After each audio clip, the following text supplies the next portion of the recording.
With a Harvard MBA and $30,000 in student debt, Amara Chun was supposed to be climbing corporate ladders, not cleaning coffee machines in a temp agency break room. But when Kim Industries called for an emergency assistant replacement, she found herself walking into Seoul's most exclusive corporate tower, about to meet a man who would change everything about how power worked.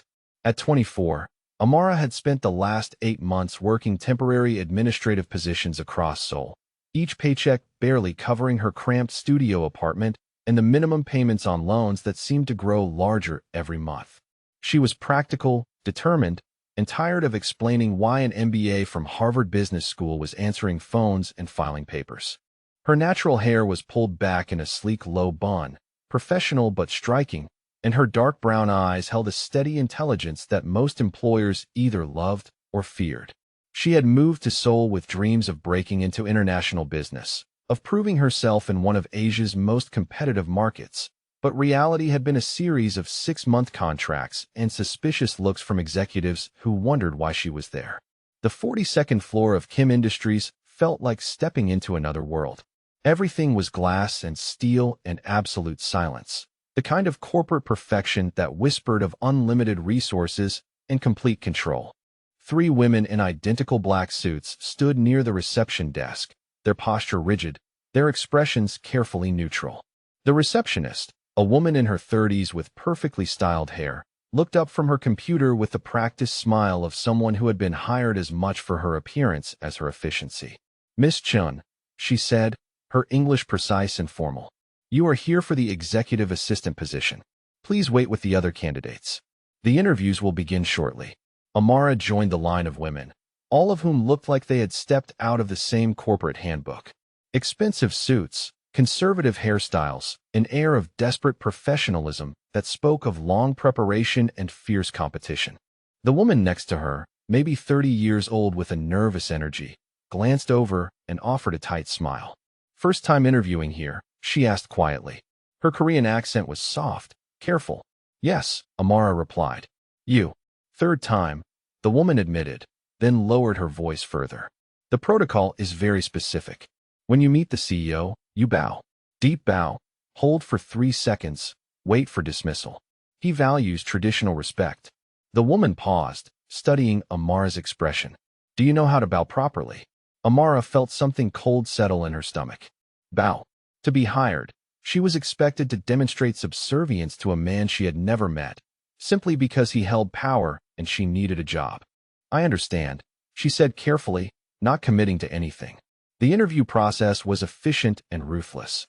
One by one, women were called into a conference room, and one by one, most of them left within 15 minutes, their faces carefully blank but their disappointment obvious. The woman who had spoken to Amara returned after 20 minutes, walking quickly toward the elevators without making eye contact with anyone. "Miss Chun," the receptionist called. "The CEO will see you now." The executive office was a study in controlled power. Floor-to-ceiling windows offered a view of Seoul that stretched to the mountains, and the furnishings were minimalist but undoubtedly expensive, everything chosen to create an atmosphere of wealth and authority. Behind a massive desk of dark wood sat Kim Tae-hyun, and the moment Amara saw him, she understood why the other candidates had looked so nervous. He was 36 years old, Korean, and dressed in a suit that probably cost more than she made in 3 months. Dark hair styled perfectly, sharp features that looked like they had been carved from stone, and eyes that missed absolutely nothing. There was something about him that commanded attention, not just his obvious wealth, but the way he carried himself, as if he had never questioned his right to control everything and everyone around him. His presence filled the room like a physical weight. 2 other executives flanked his desk, both older men who watched her entrance with obvious curiosity. All 3 men rose as she entered, a gesture of politeness that felt more like a test than courtesy. "Miss Chun," Kim Tae-hyun said, his voice low and controlled, his English flawless but carrying just enough accent to remind her where she was. His gaze moved over her with the precision of someone accustomed to making instantaneous judgments. "Please, have a seat." The other candidates had bowed upon entering. Amara had seen them through the glass wall, the deep formal bow that the woman had described, holding position until dismissed. The executives were clearly waiting for her to demonstrate the same protocol, the same acknowledgement of hierarchy and respect. Amara looked at Kim Tae-hyun, at his expectant expression and the way he held himself, completely confident that she would follow the established pattern. She thought of her student loans, her empty bank account, the succession of temporary jobs that paid her bills but killed her slowly with their meaninglessness.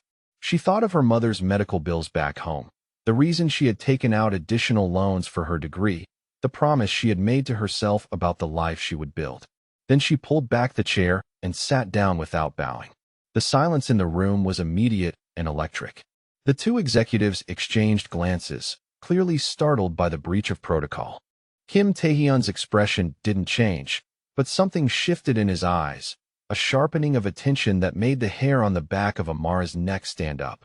"Interesting," he said finally, and there was something in his voice that Amara couldn't identify, something that sounded almost like approval. He remained standing for a moment longer, studying her face with an intensity that felt like being examined under a microscope, then slowly sat down himself. "Miss Chun," he continued, leaning back in his chair with fluid grace. "You have an MBA from Harvard Business School. You speak 4 languages fluently. You have experience in international finance and corporate development." He paused, his fingers steepled in front of him. "And yet you are working temporary administrative positions. Why?" The question was direct, challenging, and Amara recognized it as both an opportunity and a trap. "Because the positions I want require connections I don't have and recommendations from people who don't know me," she replied, her voice steady. "And because I'm not willing to pretend to be less capable than I am to make other people comfortable." Kim Tae-hyun's smile was slow and dangerous, the kind of expression that made her think of predators recognizing something interesting in their environment. "And you believe traditional expressions of respect make you appear less capable?" "I believe competence speaks for itself," Amara said. "I also believe that mutual respect is earned, not demanded through ritual." The two executives looked like they wanted to disappear into the floor. One of them cleared his throat nervously, but Kim Tae-hyun raised a hand slightly, a gesture that commanded immediate silence. "You are aware," he said, his tone conversational but carrying an undercurrent that made Amara's pulse quicken, "that this position requires absolute discretion, complete loyalty, unquestioning adherence to instruction.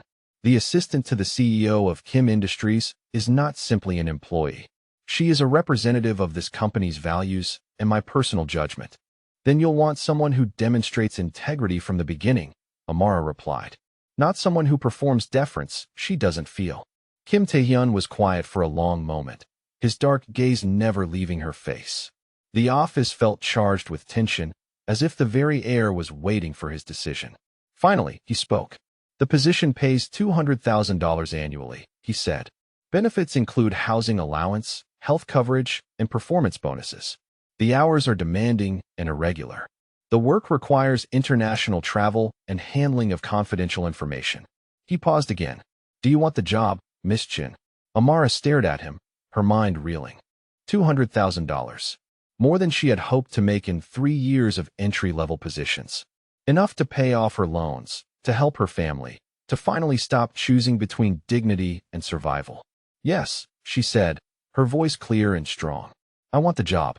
"Then it's yours," Kim Tae-hyun replied. "Report tomorrow at 7 a.m. My assistant will provide you with the necessary paperwork and protocols." He stood, and the two executives immediately followed suit. "Miss Chun," he added, his tone formal once again, but his eyes holding something that looked like anticipation. "I trust you will find this position suitably challenging." As Amara left the office, she felt Kim Tae-hyun's gaze on her back like a physical presence. She had gotten the job, but something told her that refusing to bow had been more significant than she realized, that she had set something in motion that would change everything about her carefully planned life. The elevator descended through 40 floors of gleaming corporate power, and Amara Chun had no idea that she had just caught the attention of the most dangerous man in Seoul. Amara's first day at Kim Industries began at 6:30 in the morning with a schedule that would have broken most people by noon. 14 back-to-back meetings, 3 international conference calls, 2 client presentations, and a corporate dinner that required her to coordinate catering for 60 people while simultaneously managing Kim Tae-hyun's travel arrangements to Singapore. The previous assistant had left detailed notes, but they read like a survival guide written by someone fleeing a natural disaster. The executive floor operated with the precision of a military installation. Every assistant, secretary, and department head moved with purpose, their voices kept low, their efficiency absolute. Amara sat at a desk outside Kim Tae-hyun's office, surrounded by 3 computer monitors, 2 phones that rang constantly, and a filing system that seemed to contain the operational details of half of Seoul's major business deals. She had been expecting demanding work, but this felt like being dropped into the control center of a small country. Kim Tae-hyun emerged from his office at 7:15, dressed in another impeccable suit, this one charcoal gray with a silk tie that probably cost more than her monthly rent. His presence immediately commanded attention from every person within 50 feet, conversations stopping mid-sentence as executives turned to acknowledge him with respectful bows. "Miss Chun," he said, his voice carrying easily across the open office space. "The Morrison Industries contract requires revision by 10 a.m. The Shanghai facility reports are incomplete and need your personal review. The board meeting has been moved to 2 p.m., and I'll need briefing materials prepared for the Singapore acquisition by end of day." Amara looked up from her computer, where she had been tracking his existing appointments, and felt her stomach tighten. Each task he had mentioned was easily a half-day's work, and he was adding them to a schedule that was already impossible. "Of course," she replied, her voice steady despite the mounting pressure. "Should I reschedule your lunch meeting with Minister Park to accommodate the board meeting change?" Kim Tae-hyun's expression didn't change, but she caught something that might have been approval flickering across his features. "No," he said. "Minister Park's schedule is immovable. Handle both." He turned and walked back into his office, leaving Amara staring at a workload that defied logic. The other executives watched this exchange with obvious interest. Park Jun-ho, the chief financial officer, approached her desk with the kind of smile that didn't reach his eyes. "Miss Chun," he said, his tone friendly but condescending.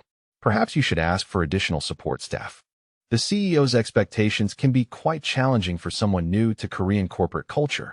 Amara looked at Park Jun-ho, noting the way he emphasized the word challenging, the subtle implication that she would need help where others might not. "I appreciate the concern," she replied, already turning back to her computer. "But I think I can manage." The next 6 hours were a masterclass in multitasking under pressure. Amara revised the Morrison contract while simultaneously reviewing Shanghai reports, catching 3 significant errors that would have cost the company millions in penalties. She coordinated the board meeting relocation, arranged catering that accommodated dietary restrictions she researched for each member personally, and prepared briefing materials that included financial projections, market analysis, and risk assessments that she pulled together from 6 different departments. By lunchtime, she had completed every task Kim Tae-hyun had assigned, and several he hadn't explicitly requested but that she recognized as necessary. The Singapore acquisition briefing was particularly thorough, including background research on key personnel and cultural considerations that most assistants wouldn't have thought to include. At 1:30, as she was confirming final details for the board meeting, her phone rang with the call that would define everything about her position at Kim Industries. "Miss Chun," the voice was crisp, professional, and unfamiliar. "This is David Morrison from Morrison Industries. I need to speak with CEO Kim immediately regarding our contract revision." Amara checked Kim Tae-hyun's schedule. He was in meetings until 3 p.m., but Morrison Industries was one of their largest clients. "Mr. Morrison," she said, "I can schedule you for 3:15, or I can take a message and ensure he returns your call within the hour." "The contract revision is unacceptable," Morrison said, his tone shifting to barely controlled anger. "My legal team has identified multiple issues that suggest your company may not be capable of meeting our security requirements. I'm calling to inform CEO Kim that Morrison Industries is considering terminating our partnership effective immediately." Amara felt her blood turn cold. Morrison Industries represented $40 million in annual revenue, and their contract was the foundation for Kim Industries' expansion into European markets. A termination would be devastating, not just financially, but to the company's reputation and Kim Tae-hyun's carefully constructed image of corporate infallibility. Mr. Morrison, she said, her mind racing as she pulled up the contract files on her computer. I understand your concerns regarding the security protocols. May I ask which specific provisions are causing difficulty? For the next 20 minutes, Amara walked David Morrison through every line of the revised contract, explaining the legal rationale behind each change, the additional security measures that had been implemented, and the compliance standards that exceeded industry requirements. She referenced case law, cited regulatory frameworks, and provided examples of how similar contracts had been successfully executed with other international clients. When Morrison's tone began to shift from anger to cautious interest, Amara made her move. Mr. Morrison, she said, I'm going to send you additional documentation that addresses each of your concerns specifically. CEO Kim will call you personally at 4 p.m. to discuss implementation timelines. In the meantime, I'd like to suggest a video conference with our security team to demonstrate the enhanced protocols in real time. By the time she ended the call, Morrison Industries had agreed to a 1-week extension to review the additional materials, and David Morrison had personally complimented her knowledge of international contract law. Amara sat back in her chair, her heart still pounding from the adrenaline, and realized that Kim Tae-hyun was standing in his office doorway, watching her with an expression she couldn't interpret. The board meeting proceeded without incident. The Singapore briefing received unanimous approval, and Minister Park's lunch meeting resulted in a favorable regulatory decision that would save the company $12 million in compliance costs. By 7 p.m., when most of the office had emptied, Amara was finalizing reports and preparing materials for the next day's schedule. Miss Chun, Kim Tae-hyun's voice came from directly behind her chair, making her turn around to find him standing closer than professional courtesy usually allowed. His dark eyes were fixed on her face with an intensity that made her suddenly aware of how alone they were on the executive floor. You handled the Morrison crisis well. Thank you, she replied, unsure whether the comment was praise or simple observation. Most assistants would have transferred the call to legal, he continued, moving around her desk to lean against it casually, his expensive suit somehow making the gesture look elegant rather than informal. Or panicked and interrupted my meeting. You chose to handle a $40 million crisis personally, with no oversight, using expertise that isn't technically part of your job description. Amara met his gaze steadily. The situation required immediate attention, she said, and I had the background to address his concerns effectively. Kim Tae-hyun was quiet for a moment, his expression thoughtful. I've been watching you today, Miss Chun, he said finally. Your efficiency, your problem-solving, the way you handle pressure. He paused, and something in his voice made her pulse quicken. Very impressive. The compliment should have felt professional, routine feedback from a supervisor, but something in his tone suggested it meant more than that. I'm glad I could meet expectations, Amara said carefully. You've exceeded them, Kim Tae-hyun replied, which is why we need to discuss your future here. He straightened, his business demeanor returning. There's a restaurant I'd like to take you to. Consider it a performance review over dinner. Amara hesitated. Dinner with the CEO felt like crossing a line from professional to personal, but declining might seem unprofessional or ungrateful. Of course, she said. When would be convenient? Now, Kim Tae-hyun said, already reaching for his jacket. My driver is waiting. The restaurant was exclusive in the way that whispered of old money and private memberships, located on the top floor of a building that offered a view of Seoul's skyline stretching to the horizon. Kim Tae-hyun guided her to a private dining room with floor-to-ceiling windows and a table set for two with crystal and silver that reflected the city lights below. This isn't just about today's performance, Kim Tae-hyun said once they were seated, his directness cutting through any pretense of casual conversation. I've been evaluating you since the moment you walked into my office and refused to bow. He poured wine into both glasses, his movements precise and controlled. Today confirmed what I suspected. Which is, Amara asked, accepting the wine but not drinking it, her attention focused entirely on his words and the subtle implications behind them. That you're exactly what I need, he replied, his dark eyes holding hers across the table. Someone who can think independently but execute flawlessly. Someone who won't break under pressure or defer to others when decisive action is required. He leaned back slightly, studying her expression. Someone who understands that in my world, Loyalty and competence are the only currencies that matter. There was something in his tone that suggested this conversation was about more than job performance, but Amara couldn't quite identify what he was really saying. "I appreciate your confidence in my abilities," she said. Kim Tae-hyun smiled, and it was the same dangerous expression she had seen during her interview. The look of someone who was several moves ahead in a game she didn't even realize they were playing. "Miss Chun," he said, "I think you're going to find working for me very interesting indeed." As they left the restaurant, Amara noticed the black sedan that had been following them for the past 3 blocks, its windows tinted too dark to see the occupants. Kim Tae-hyun noticed her attention and followed her gaze, his expression hardening instantly. "Stay close to me," he said quietly, his hand touching her elbow with surprising gentleness. "It seems someone has taken an interest in my new assistant." The protection in his voice was immediate and absolute, and Amara realized that accepting this job had placed her in a world where dinner with the CEO came with security considerations she had never imagined. The phone call that shattered Amara's carefully constructed world came at 11 p.m. on a Tuesday, 3 weeks into her position at Kim Industries. She was reviewing quarterly reports in her studio apartment when her mother's voice, thin with exhaustion and fear, delivered the news that changed everything. "Honey," her mother said, and Amara could hear the tears she was trying to suppress. "The insurance company denied the claim for the second surgery. They're saying the procedure is experimental, that it's not covered under our plan. The hospital wants payment in full before they'll schedule it."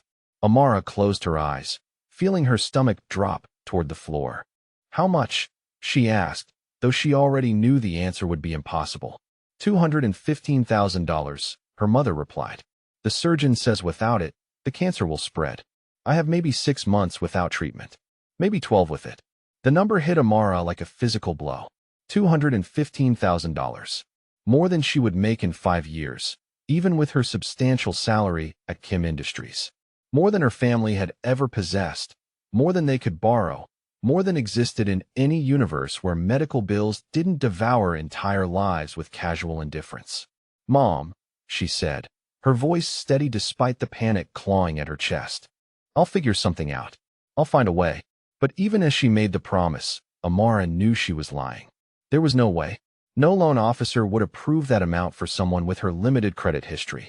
No bank would consider her income sufficient collateral. No miracle would appear to solve a problem that millions of families faced and lost to every year. She spent the rest of the night staring at her laptop screen, researching medical loans, charity organizations, experimental program eligibility, anything that might offer hope. By dawn, she had exhausted every option and faced the brutal reality that her mother was going to die because they couldn't afford to save her. The next morning at Kim Industries felt surreal, conducting business worth millions while knowing her personal world was collapsing. She managed Kim Tae-hyun's schedule, coordinated international calls, prepared briefing materials, all while carrying the weight of her mother's diagnosis like a stone in her chest. At 3 p.m., her personal phone buzzed with a text from an unknown number. The message was simple and terrifying. "Miss Chin, your employment at Kim Industries has been noted by interested parties.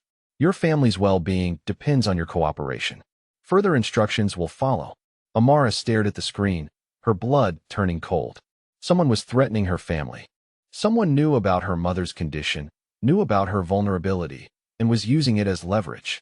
The black sedan from the restaurant suddenly made terrible sense. "Miss Chun," Kim Tae-hyun's voice cut through her racing thoughts. "My office. Now." She walked into his private office on unsteady legs, clutching her phone like a lifeline.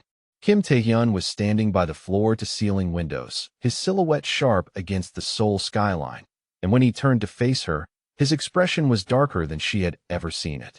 "Sit down," he said, his tone leaving no room for argument. "We need to discuss your situation." Amara lowered herself into the chair across from his desk, her mind reeling. "My situation. Your mother's medical bills," Kim Tae-hyun said, moving to sit behind his desk with fluid precision. "Your family's financial crisis. The threats you received today." He leaned back in his chair, his dark eyes fixed on her face with laser intensity. "Did you think I wouldn't know?" The admission hit her like a slap. "You've been investigating me."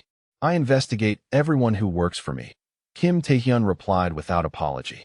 But your situation has attracted attention from people who wish to use your desperation against both you and this company. He opened a folder on his desk, revealing photographs that made Amara's heart stop.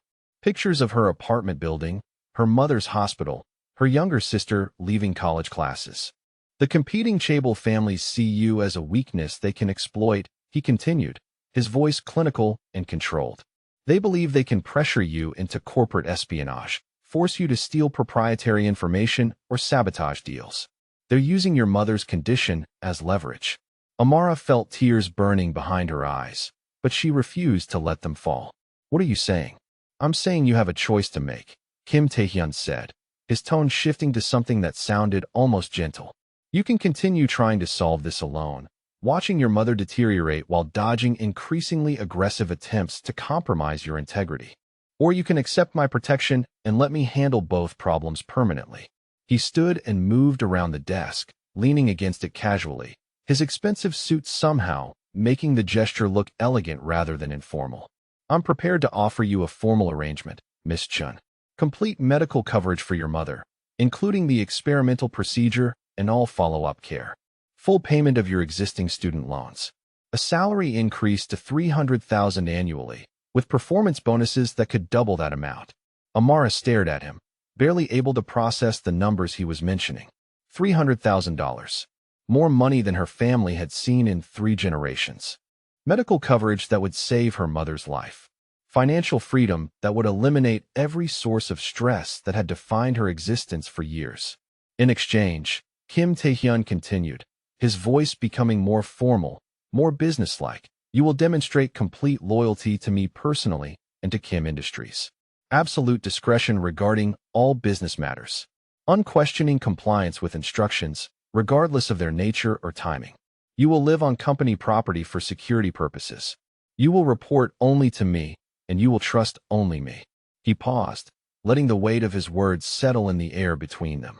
If you accept these terms, your family becomes my responsibility. Their safety, their well-being, their future. If you betray these terms, everything I provide will be revoked immediately, and you will find yourself in a significantly worse position than you occupy today. Amara felt the room spinning around her. He was offering salvation, but the price was her independence, her ability to make choices about her own life. Live on company property. Report only to him. Unquestioning compliance. The terms sounded like ownership, like becoming property rather than an employee. But her mother was dying. Her family was being threatened. And Kim Taehyun was the only person who had the resources to solve both problems with a signature on a contract. You're asking me to give up my freedom, she said, her voice barely above a whisper. I'm asking you to choose which prison you prefer, Kim Taehyun replied, his tone matter of fact. The one where you watch your family suffer while struggling uselessly against forces beyond your control, or the one where they live safely and comfortably under my protection.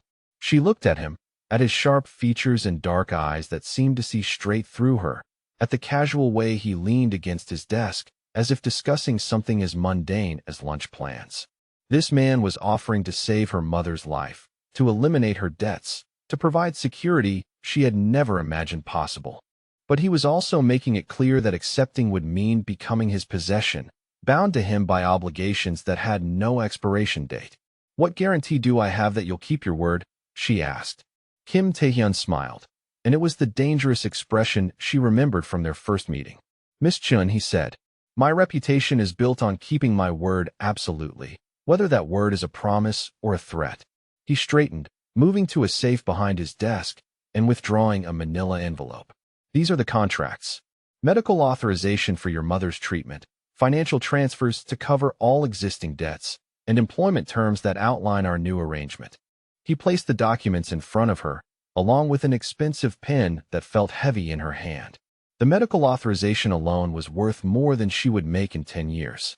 The debt elimination would free her from obligations that had followed her since college. The salary would provide security she had never known. But signing would mean acknowledging that Kim Taehyun owned her, that her choices were no longer her own, that she belonged to him as surely as if her name were written on a deed. Amara thought about her mother's voice on the phone, thin with pain and fear. She thought about the text threatening her family, about forces she couldn't fight or understand. She thought about the life she had planned, the independence she had worked so hard to achieve, the dreams that had sustained her through years of struggle. Then she thought about what mattered more, her pride or her family's survival. The pen felt smooth and expensive in her hand as she signed her name to documents that would define the rest of her life. Kim Tae-hyun watched every stroke of ink with satisfaction, his dark eyes holding something that looked almost like affection. "Welcome to my world, Miss Chun," he said, taking the signed contracts and locking them in his safe with deliberate ceremony. "Your new life begins now." As she left his office, Amara realized she had just traded everything she had been for everything her family needed. And despite the fear gnawing at her stomach, she couldn't bring herself to regret it. 3 months after signing the contracts that redefined her existence, Amara Chun had become someone she barely recognized. She lived on the top floor of Kim Industries Tower in a penthouse that offered views of Seoul stretching to the mountains, surrounded by luxury she had never imagined possible. Her mother's surgery had been successful, the experimental treatment showing promising results, and her family's financial worries had disappeared overnight as if they had never existed. But the transformation went deeper than money and security. Amara had evolved into Kim Tae-hyun's most trusted advisor, handling negotiations worth hundreds of millions, managing relationships with government officials, and making decisions that affected thousands of employees. She sat in on board meetings where her voice carried weight equal to executives with decades of experience. She coordinated deals with international partners who treated her as Kim Tae-hyun's official representative, understanding that her word was his word.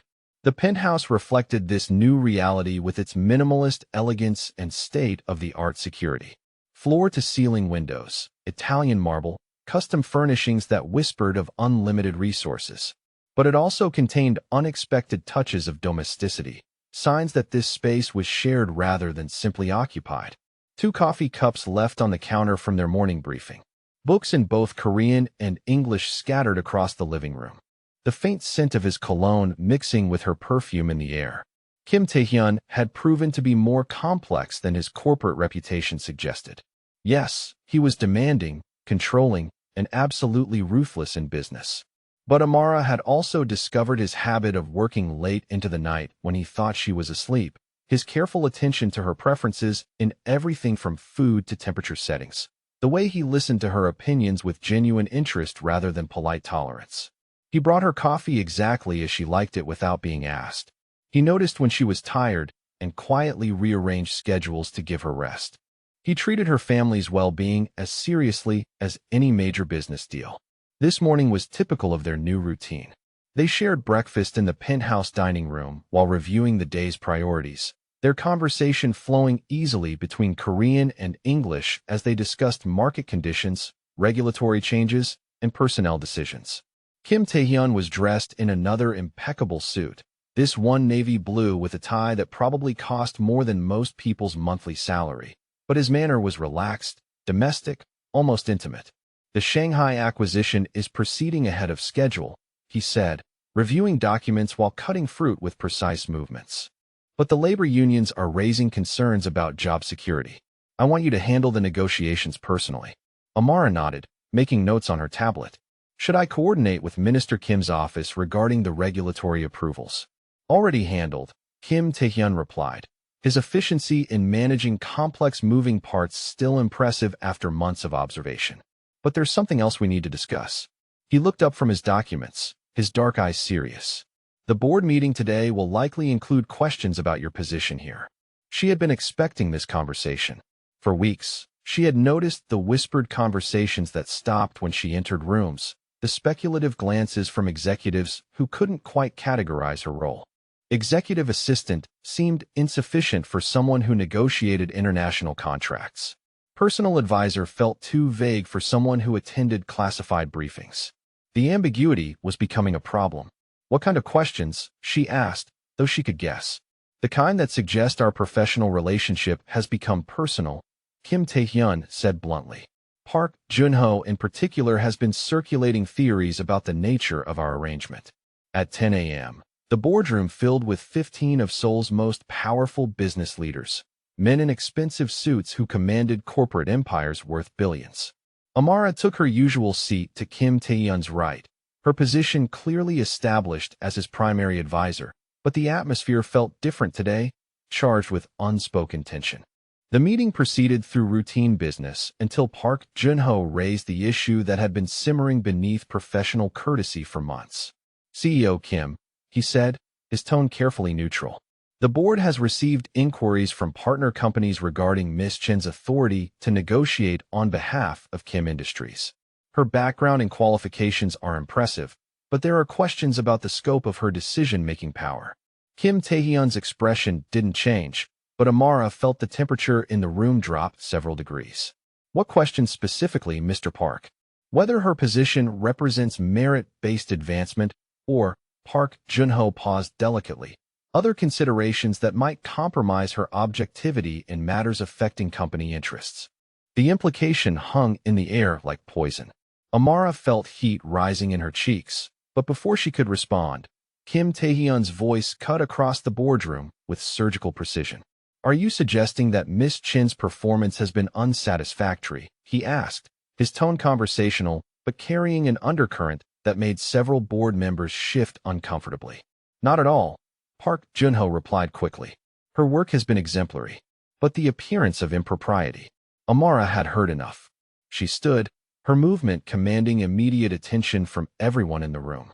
Her voice was steady and clear when she spoke. Mr. Park, she said, over the past 3 months, I have negotiated contracts worth $800 million, implemented cost reduction measures that save this company $40 million annually, and established partnerships that will generate revenue exceeding $2 billion over the next 5 years. She paused, letting the numbers sink in. If you believe those results represent anything other than merit, I invite you to review the documentation of every deal, every decision, every recommendation I have made. The boardroom was silent. Park Jun-ho looked like he wanted to disappear into his chair. Furthermore, Amara continued, her confidence growing with each word. If any member of this board has concerns about my qualifications or performance, I am prepared to address them individually with complete transparency regarding methods, outcomes, and decision-making processes.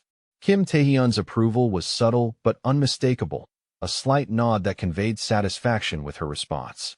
Ms. Chen's authority to act on behalf of Kim Industries is absolute, he said, his tone final.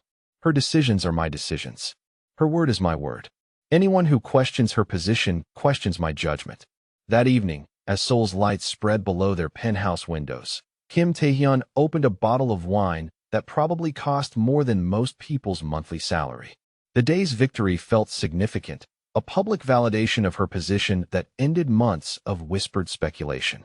You handled the board well today, he said, pouring wine into crystal glasses that reflected the city lights. Park Jun-ho won't challenge your authority again.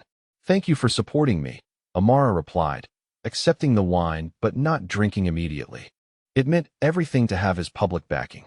Kim Tae-yeon was quiet for a long moment, swirling wine in his glass as if making a decision. There's something you should understand about why I value loyalty above all else, he said finally, his voice softer than usual. He moved to the windows, his silhouette sharp against the night sky. 5 years ago, I had a business partner. Someone I trusted completely, shared everything with, built this empire alongside. Her name was Lee Soo-min, and she was brilliant, ambitious, everything I thought I wanted in both business and personal relationships. Amara felt something cold settle in her stomach. A business partner who had been personal as well. She waited for him to continue. I gave her access to everything, Kim Tae-yeon said, his voice carefully controlled. Financial records, strategic plans, client relationships, trade secrets. I thought we were building something together, that her success was my success. He turned from the window, his dark eyes holding pain that looked raw even after 5 years. She was selling information to competing chaebol families for 18 months before I discovered it. The betrayal in his voice made Amara's chest tighten. What happened? She destroyed 3 major deals, cost us nearly $2 billion in lost revenue, and compromised client relationships that took years to rebuild, Kim Tae-yeon replied. But the financial damage was nothing compared to the personal betrayal. I had been planning to propose marriage. The admission hung between them like a confession. Amara understood now why he demanded absolute loyalty, why he controlled every aspect of business relationships, why he had investigated her so thoroughly before offering protection. "I'm sorry," she said quietly. "That kind of betrayal changes everything about how you trust people." Kim Tae-hyun returned to sit beside her, close enough that she could smell his cologne, see the weariness in his expression that he rarely allowed others to witness. "It taught me that loyalty cannot be assumed," he said. "It must be earned, tested, and guaranteed through mutual investment. When I offered you protection, I wasn't just buying your services. I was ensuring that your interests and mine would be permanently aligned." Amara set down her wine glass, her own vulnerability rising to match his. "My whole life has been about survival," she said. "Watching my mother work 3 jobs to keep us housed and fed, taking student loans that terrified me because education was the only path out of poverty, moving to Seoul with nothing but hope and determination." She looked at him, seeing past the wealth and power to the man who had been betrayed by someone he loved. "I've never had the luxury of trusting anyone completely because I couldn't afford to be wrong. But you trust me now," Kim Tae-hyun said, and it wasn't quite a question. "Yes," Amara replied, realizing as she said it that it was completely true. "I trust you with my family's lives, my future, my safety. I trust your judgment and your protection and your promises." Kim Tae-hyun reached out, his fingers brushing along her jawline with surprising gentleness. "And I trust you with everything I've built," he said softly. "With secrets that could destroy me, with decisions that affect thousands of people, with access to power that others would kill for." The air between them felt electric, charged with months of growing intimacy and professional partnership, and something deeper that neither had acknowledged until this moment. When he leaned closer, his intention clear in his dark eyes, Amara didn't pull away. The kiss was soft at first, tentative, as if he was giving her time to object. But when she responded, her hand reaching up to touch his face, his control cracked. He deepened the kiss, his arms sliding around her waist to pull her closer, and Amara felt something inside her chest break open with want and trust, and the recognition that this man had become far more than her protector. When they finally broke apart, Kim Tae-hyun's forehead rested against hers, his breathing slightly uneven. "This changes everything," he said quietly. "Everything changed 3 months ago when I signed your contracts," Amara replied. "This just makes it honest." As Seoul sparkled beneath their penthouse windows, Amara realized she had found something she hadn't even known she was looking for. A partner who matched her strength, who valued her mind as much as her loyalty, who had proven his devotion through actions rather than words. The first sign of escalation came during a routine quarterly review when Kim Tae-hyun's expression darkened while reading documents that should have contained nothing but financial projections. Amara watched him from across his office desk as his jaw tightened, his fingers gripping the papers with controlled tension that made her pulse quicken with apprehension. "What is it?" she asked, setting down her own reports to give him her complete attention. "Hansung Group has acquired a controlling interest in 3 of our subsidiary companies," Kim Tae-hyun said, his voice carefully modulated but carrying an undercurrent of cold fury. "The acquisitions were completed through shell corporations to mask the pattern until it was too late to prevent them." Amara felt her stomach drop.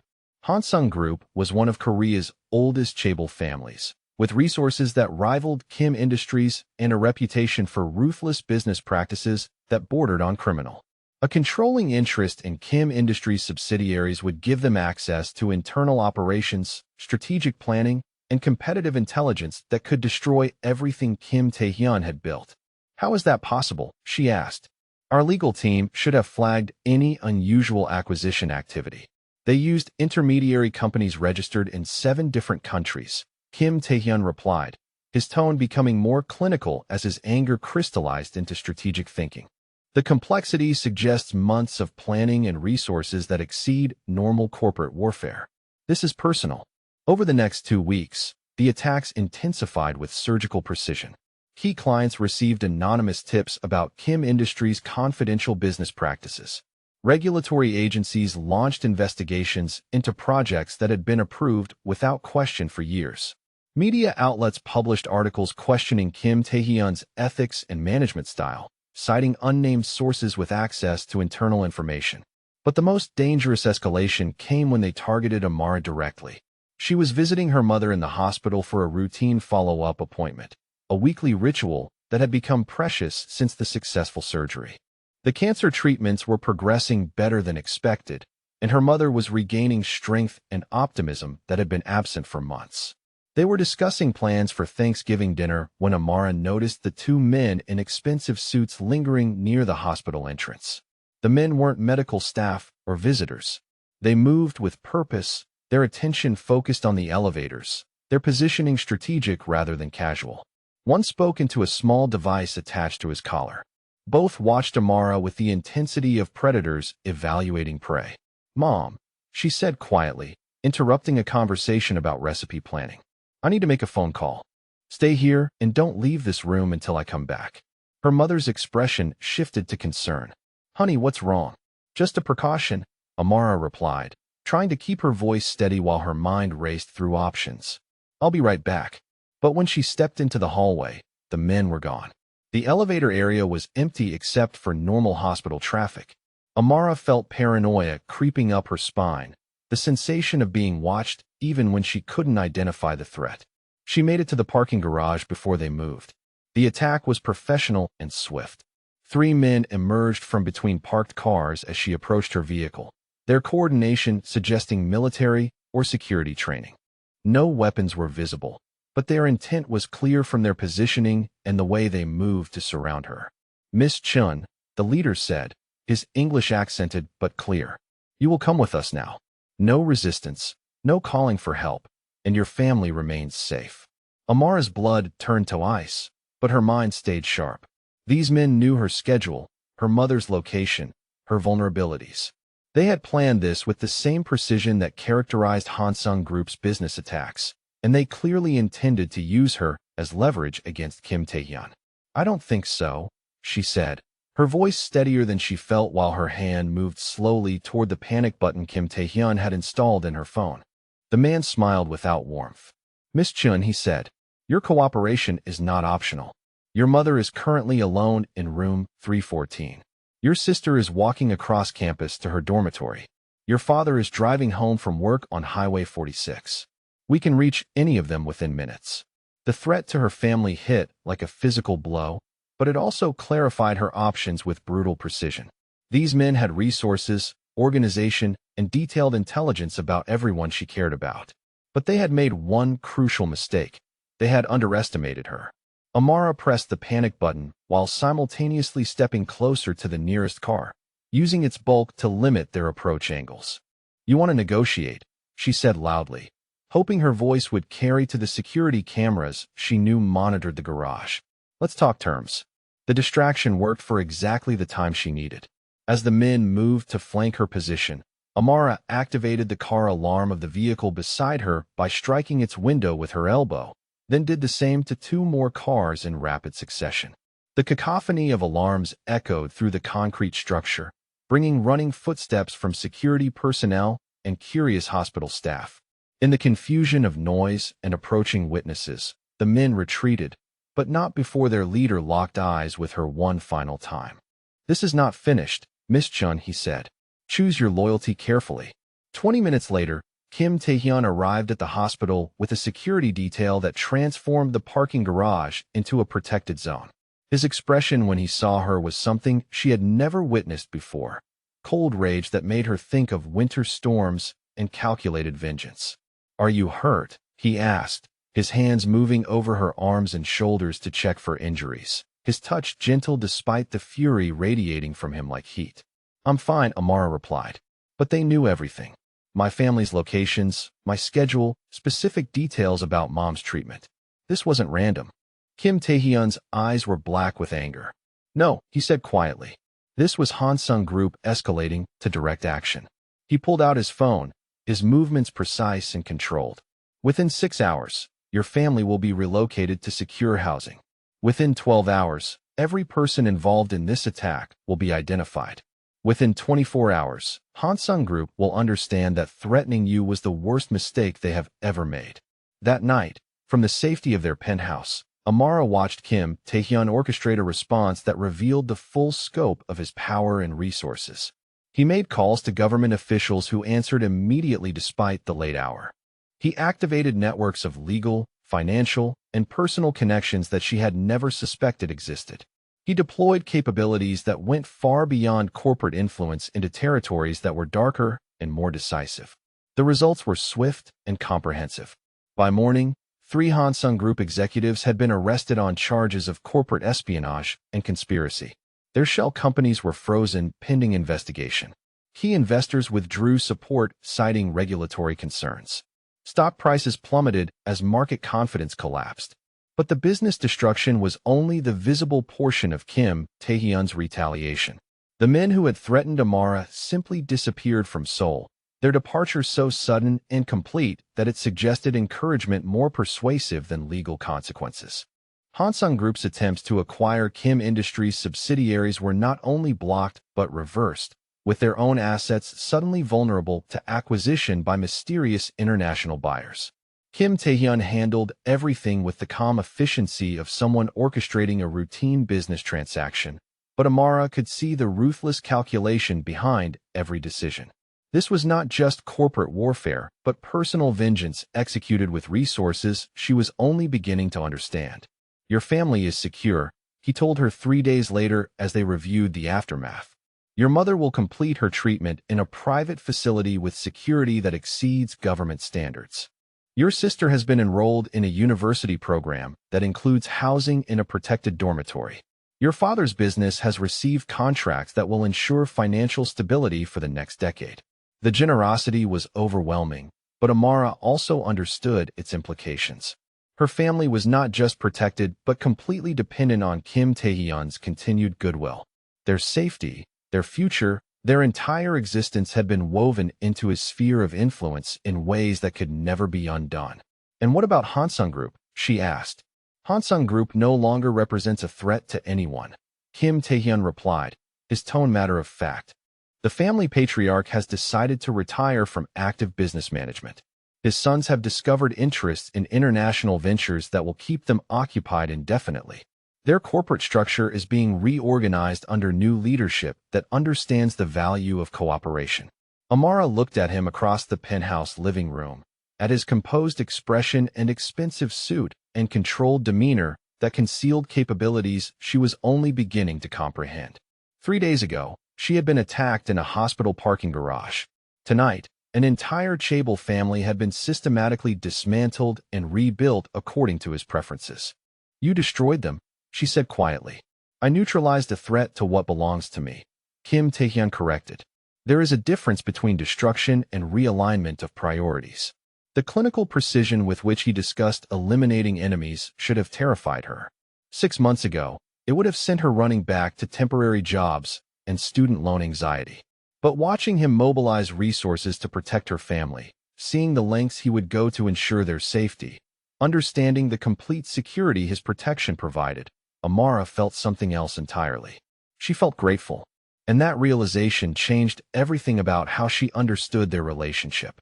"Thank you," she said, moving closer to him on the sofa until she could see the satisfaction in his dark eyes. "For protecting my family, for handling the threats, for showing me what it means to have someone with your capabilities caring about my well-being." Kim Tae-hyun's expression softened slightly. "You are mine to protect," he said simply. "Threatening you was the same as declaring war against me personally." The response was appropriate to the offense. Amara reached out to touch his hand, feeling the warm skin and strong fingers that had signed documents restructuring entire corporations to ensure her safety. "I understand now why you demanded absolute loyalty," she said. "This world, your world, requires that level of commitment because the stakes are so high." "And do you accept it?" Kim Tae-hyun asked, his voice quiet but intense. "Do you accept what I am, what I'm capable of, what it means to be under my protection?" Amara thought about her family sleeping safely in secure housing, her mother receiving world-class medical care, her future freed from financial anxiety. She thought about the men who had threatened her family and how completely they had been eliminated from her concerns. She thought about the power required to orchestrate such comprehensive protection and the darkness that power necessarily contained. "Yes," she said, her voice clear and certain. I accept all of it. Kim Tae-hyun smiled, and for the first time since the attack, the expression reached his eyes. 2 weeks after the Hansung Group threat had been permanently neutralized, Amara stood in Kim Tae-hyun's private office, watching him finalize documents that would reshape Kim Industries' entire corporate structure. The changes were comprehensive. New security protocols, expanded international operations, and most significantly, the creation of a co-executive position that would place her authority equal to his own. The transformation felt surreal. 6 months ago, she had been a temporary assistant counting every dollar. Now she was reviewing contracts that would make her one of the most powerful business leaders in Asia, with decision-making authority over operations worth hundreds of billions of dollars. This isn't just about business anymore, Kim Tae-hyun said, setting down his pen and looking at her with an intensity that made her pulse quicken. What happened with Hansung Group? The threats against your family, the lengths I went to protect you. He moved around his desk to stand directly in front of her, close enough that she could see the dark flecks in his eyes. This is personal, and it has been from the moment you refused to bow in this office. Amara felt her breath catch. She had sensed the shift in their relationship over recent weeks, the way their professional partnership had evolved into something deeper and more complex. But hearing him acknowledge it directly changed everything about the air between them. For me too, she admitted, her voice quieter than usual. Watching you mobilize everything you have to keep my family safe, seeing what you're capable of when someone threatens what matters to you. This stopped being just an arrangement the night you told me about Soo-min. Kim Tae-hyun reached out, his fingers tracing along her jawline with the same gentleness he had shown that first night they kissed. I've been thinking about what you said, he murmured, about choosing which prison you prefer. I want you to understand that you're not my prisoner anymore, Amara. You're my partner, my equal, my choice. And I want to be yours. The confession hit her like a physical force. This man who controlled corporate empires, who could eliminate threats with a phone call, who commanded respect and fear from the most powerful people in Asia, was offering himself to her not as protection or arrangement, but as love. Tae-hyun, she said, using his given name for the first time, her hand reaching up to cover his. You are my choice. You have been for months. His control, always so carefully maintained, cracked completely. He pulled her against him, his arms wrapping around her waist as he kissed her with desperate intensity. Months of restraint and growing feelings finally released. When he broke away, his forehead rested against hers, his breathing uneven. You're mine, he breathed against her lips, the words carrying weight that went beyond possession to something deeper and more permanent. Not because of contracts or arrangements or protection, but because you choose to be, because we belong together. And you're mine, Amara replied, her voice firm and certain. All of you. The businessman, the protector, the man who brings me coffee exactly how I like it and trusts me with his empire and his secrets and his heart. Forever, Kim Tae-hyun said, pulling her closer until there was no space between them. No contracts, no conditions, no escape clauses. Just us. The engagement announcement 3 days later sent shockwaves through Seoul's corporate community. The marriage of Kim Tae-hyun and Amara Chun would create one of Asia's most powerful business partnerships, combining his established empire with her strategic intelligence and international connections. Stock prices rose on news of the alliance. Corporate leaders who had once questioned her authority now competed for meetings with the woman who would soon control half of Kim Industries. But the personal integration proved more meaningful than the business implications. Kim Tae-hyun's parents, traditional and reserved, welcomed Amara with warmth that surprised her. His mother, elegant and sharp-minded, spent hours discussing business strategy and family expectations with obvious approval. His father, a man whose own corporate achievements were legendary, treated her opinions with the respect accorded to an equal. Your son chose well, Amara's mother told Kim Tae-hyun during their first meeting, her health visibly improved and her spirit stronger than it had been in years. She needs someone who matches her strength, who appreciates her mind as much as her loyalty. The wedding planning became an exercise in merging two worlds. Amara's family, overwhelmed by wealth they had never imagined but determined to contribute meaningfully, worked alongside Kim Tae-hyun's connections to create a celebration that honored both backgrounds. The ceremony would be held at Seoul's most exclusive venue, but the guest list would include her childhood friends alongside government ministers and corporate leaders. More significantly, the corporate restructuring was finalized with documents that made their partnership official and permanent. Amara Chun would become co-CEO of Kim Industries, with authority over international operations, strategic development, and personnel decisions. Her signature would carry the same weight as his. Her decisions would be implemented without question or oversight. The first board meeting under the new structure was scheduled for a Tuesday morning that felt heavy with symbolic importance. Amara dressed carefully in a suit that projected authority without sacrificing femininity, her confidence built on months of proven performance and Kim Tae-hyun's unwavering support.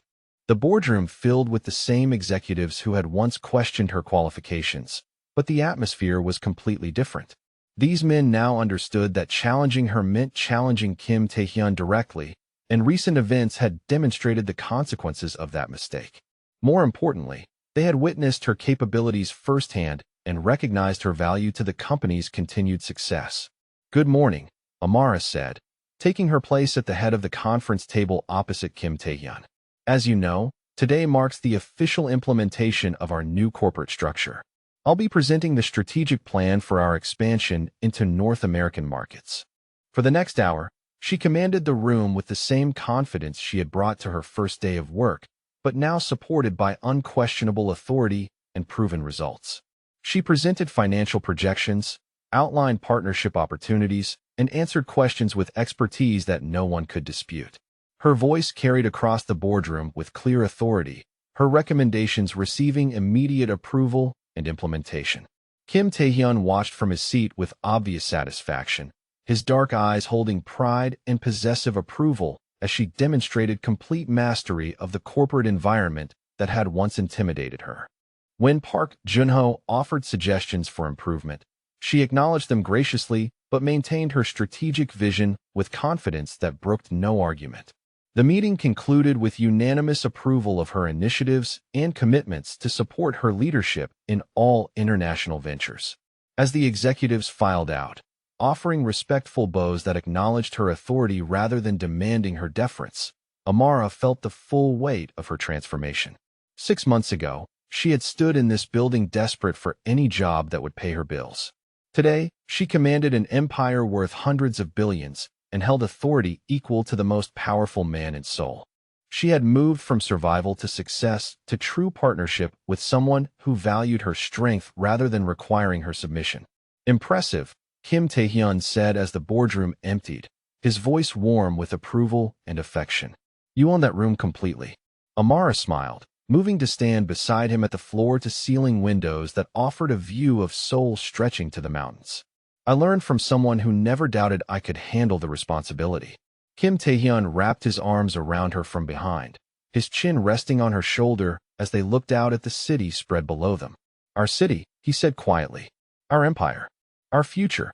The security, the love, the partnership, the future she had never dared imagine had become her reality through courage she hadn't known she possessed, and a man who had seen her worth from the moment she refused to diminish herself for his convenience." "Forever," Amara agreed, leaning back against his chest as Seoul sparkled beneath them like a promise fulfilled. Together, as equals, building something that would last generations. In the reflection of the windows, she could see them both.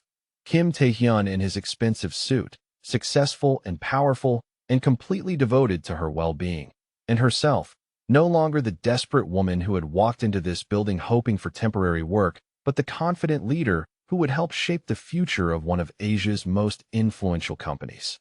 She had never bowed to him, and she never would. Instead, she had earned his respect, his love, and his partnership through competence, integrity, and the courage to demand the recognition she deserved. The woman who had once chosen between dignity and survival now had both, permanently secured through a love that had transformed them into something stronger together than either could have been alone.